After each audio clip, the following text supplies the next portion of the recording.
Today we start a brand new series for LCC called Together, and we're going kind of hand in hand with the parent conference that's coming up on the 19th.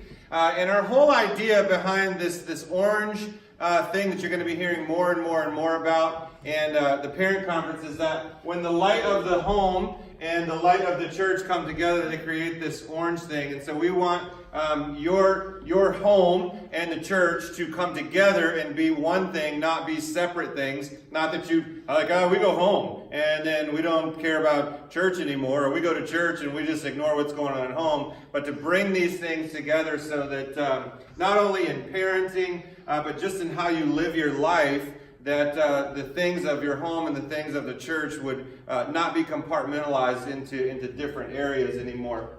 And so part of what we're doing through this series is to discuss the why of what we do at this church. My whole thing is that no one cares why, no one cares what we do as a church until they understand why we do what we do as a church. And so our desire propels us to our why as a church. And if you're not blind and you've seen the wall back there, you know that our desire is that we as a church would become people who are pointing people to Jesus. We want to point people to Jesus. Not necessarily in the way that you might think of that, like, hey, he's over there. Like, you guys, you go, good luck, go find him. But point like, hey, he's over there, let's go find him. Let's go talk to him together. And so we do this together. It's not something that we can do on our own. We want to answer the question, why? Because we want to buy in as a church.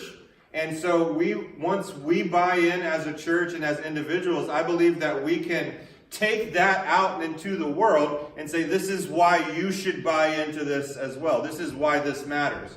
So I want to start with Matthew chapter 28, and everything's going to be on the screen today or in your Bible app, and so you can just follow along like that today.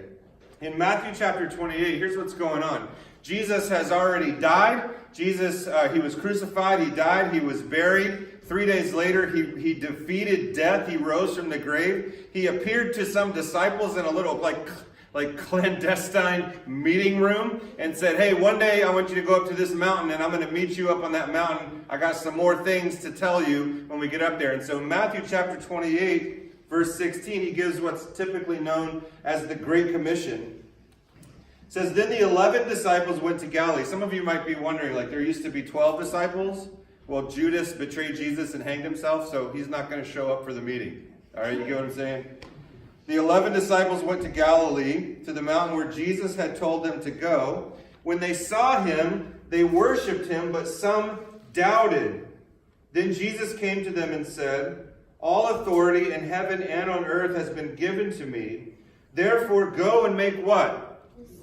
Disciples. Go and make disciples of all nations, baptizing them in the name of the Father and of the Son and of the Holy Spirit, and teaching them to obey everything I have commanded you, and surely I am with you always to the very end of the age. A disciple, very, very simply, is someone who hears what the teacher says, and then they do what the teacher says. And so Jesus is commanding his disciples, people who are already hearing and doing what he says, he's commanding his disciples to go and make more disciples, to go and multiply more disciples. He says, you have to go out and do this to all the nations. You have to go out and do this. And he's saying it to them. Jesus said to them. Them is I'm not an English major or anything. Like, I think, Allie, you're like an English person, right? Them is not a singular word, is it?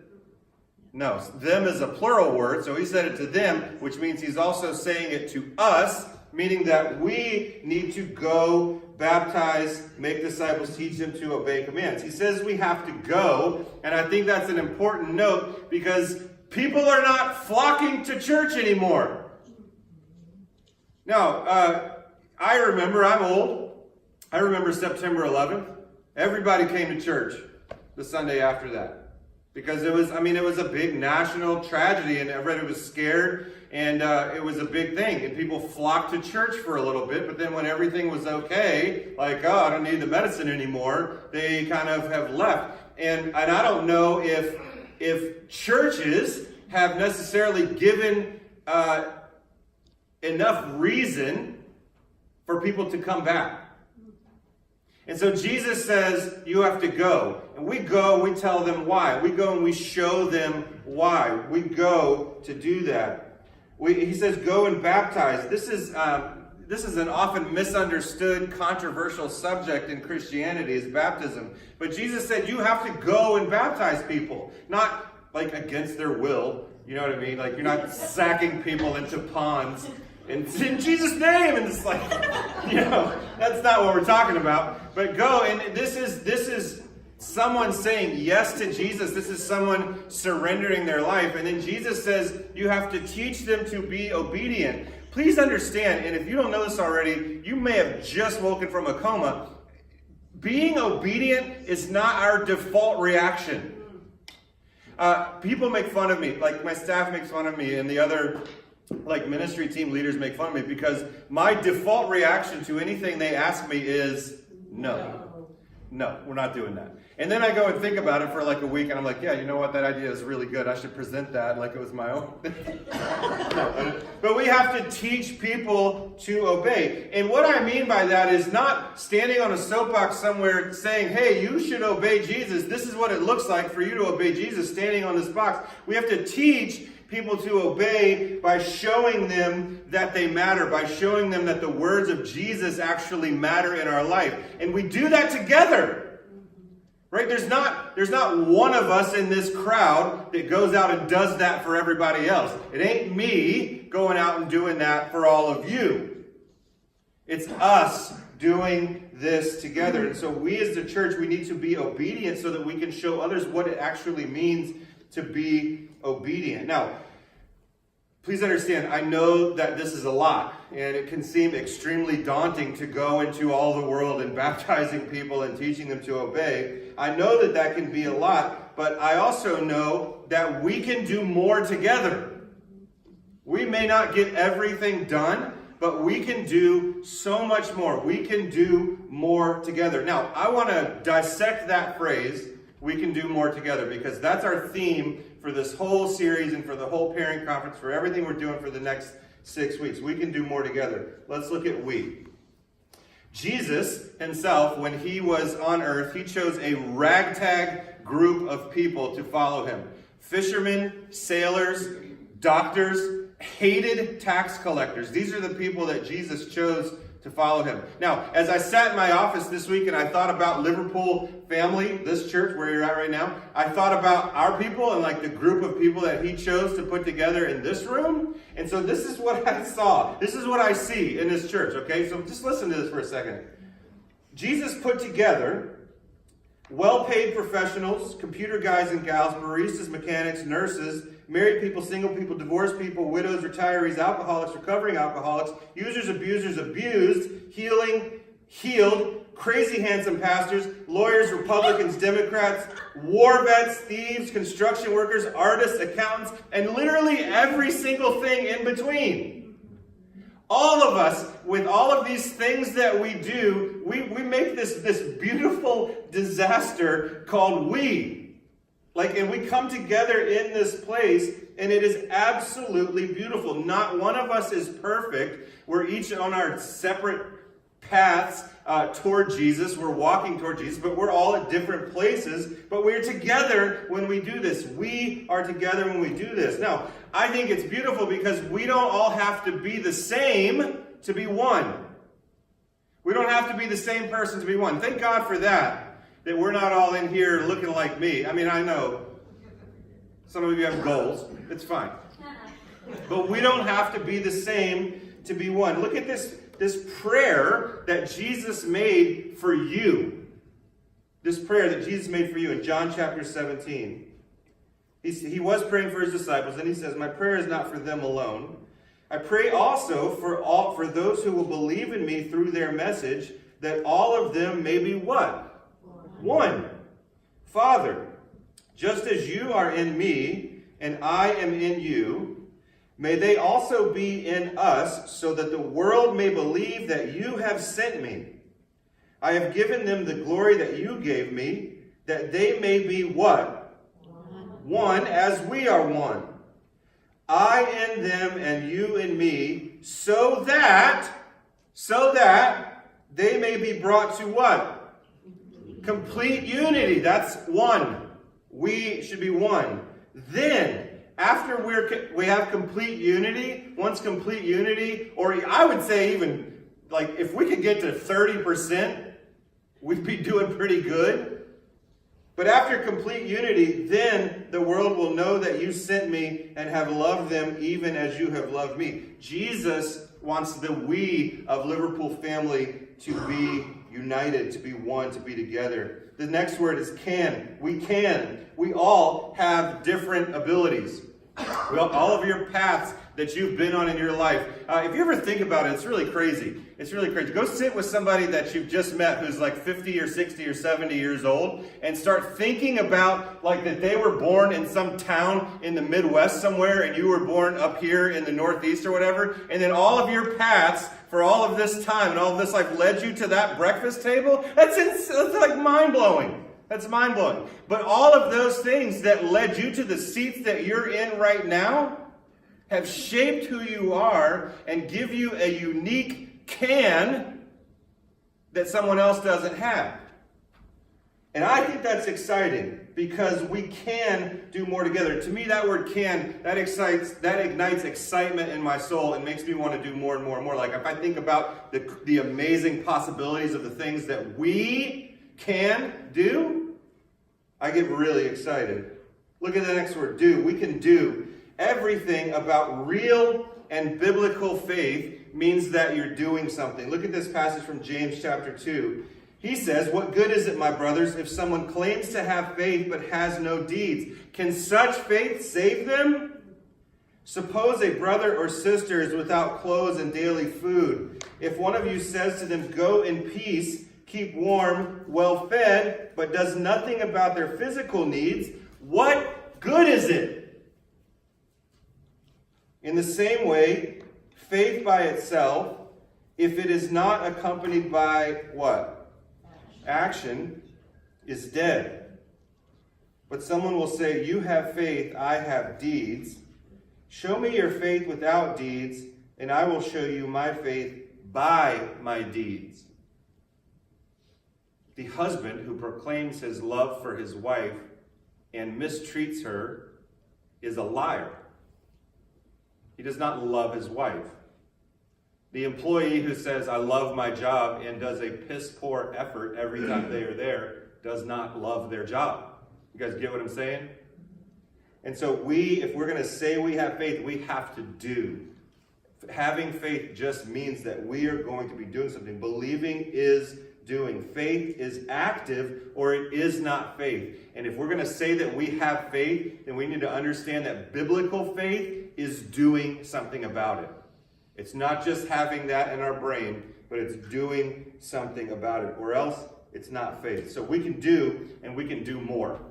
Now, I like this statement. We can do more. Now, I want you to understand, I do not believe that you are capped out where you are.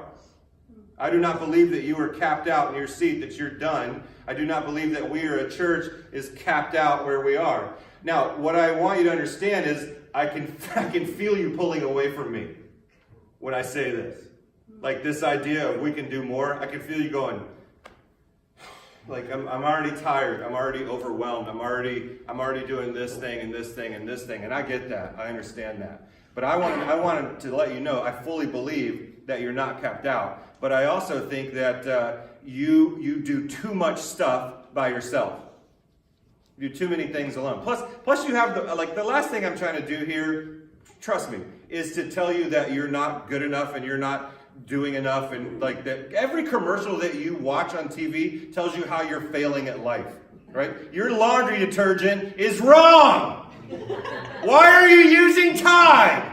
You should be using Gain. What is wrong with you? Like everything in the world is telling us how we are doing something wrong. So I understand that when you hear the statement, we can do more, you go, like you may not, like you're adults, so you didn't do that physically, but in your heart, you probably went like, come on, dude, like seriously, Like I already tithe. Like and use whatever trail of things that make you do it. Now, this is why we need the last word in the statement.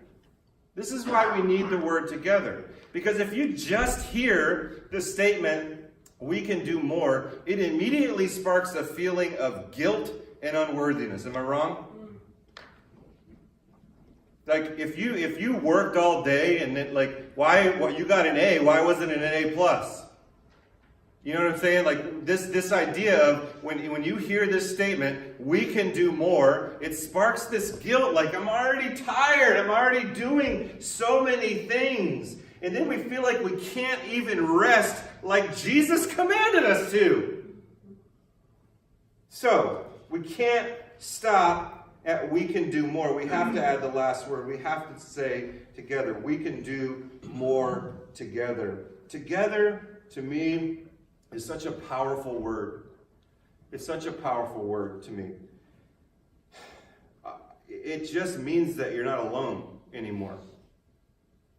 And I can feel like I know introvert. I don't understand being an introvert. I think it's dumb. You should just get over it. But just kidding.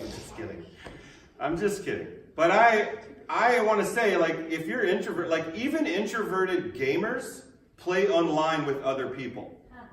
Right? So none of us are meant to be alone. None of us are meant to be alone for all time. We can do more together. Jesus built us to be in relationship with one another because relationships matter with people in the church and with people outside of the church. See, our desire, our why to be people who are pointing people to Jesus, that doesn't happen outside of influence, and influence doesn't happen outside of relationships.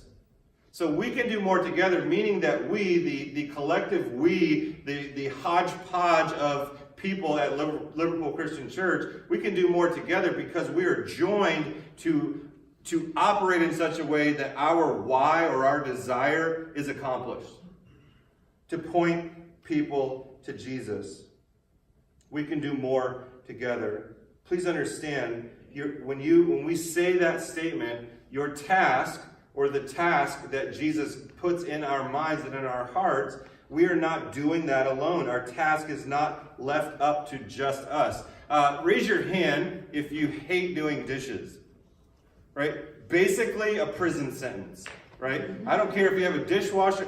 By the way, okay, so if we hate doing dishes with machines that do it for us, none of us would have survived like 200 years ago. We all would have we'd be eating on paper plates or off of rocks or whatever. But whenever you're doing dishes and somebody says, hey, can I help you with that? Or let's do the dishes together. Do you or do you not feel like a sense of relief come over you? I know that I do, right? Because first of all, it's fun. Then you get to throw soap in their face or whatever you do. You get to have fun with them. You get to do something with them because you're doing this thing together. And it's not the chore, it's not the task, it's not what it is, it's who you get to do it with. And so as a church, I fully believe that we can do more together. And over the next 6 weeks, we're going to be talking about this stuff, more of the things that we can do together to be united as a church, and to grow and to do what Jesus would have us to do, to go and teach and baptize and help people be obedient as we are being obedient. Jesus wants us to be one, which means Jesus wants us to be together. None of us were meant to be alone, which is why Jesus put us in the church. Jesus wants us to be together. Jesus wants us to be on the same page. Jesus wants us to be going in the same direction. Now, I didn't tell anybody I was going to do this, so I'm going to do something now. It's a thing. It's a whole thing. I need the band to come back up. Pick up your instrument, everybody. Jonathan, are you even in here? Oh, sorry. All right, so here's what we're going to do. Everybody, when you're ready, let me know when you're ready because I got a little thing for you here, all right? All right, make sure everybody's on, Sean. Make sure all the sound stuff is on, bass, Tommy, sound, are you wired? All right, so here's what we're going to do. All right, I want you to take that. Now, listen, just don't think of anything else. You know that song, right? Mm-hmm. Okay, so keep it in your brain, how it sounds, the melody, all that stuff, do that, all right? Jonathan, I want you to take this song. Don't show anybody. I want you to take this one, Dane. Tommy, there you go, you take that one. Shannon, you take this one. All right, so here's what we're going to do. I'm just illustrating that Jesus wants us to be together. All right, so all of you, you have your melody. You ready? Like Jonathan, you have your tempo. Tommy, you good? You have your tempo. Shannon, I want you to sing too. All right, so I want you to play and sing. All right, so I want to count it down. Are you ready? 1. And I want you, everybody just play it full of heart out, like you're in heaven and Jesus is standing there. All right? Ready? 1, 2, ready, go.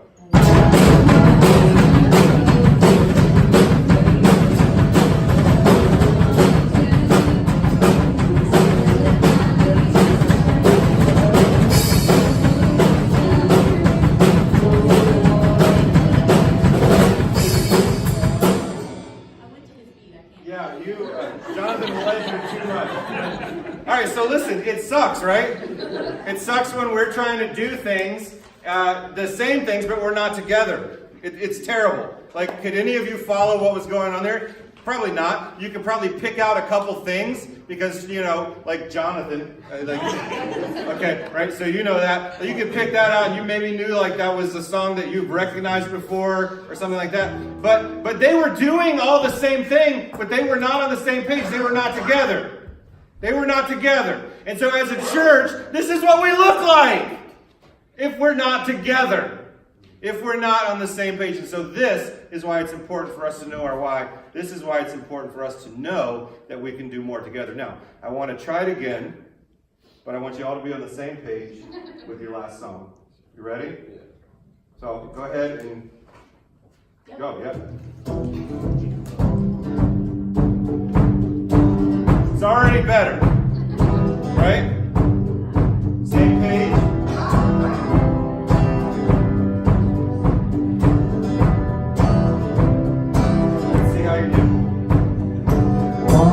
It's amazing, right?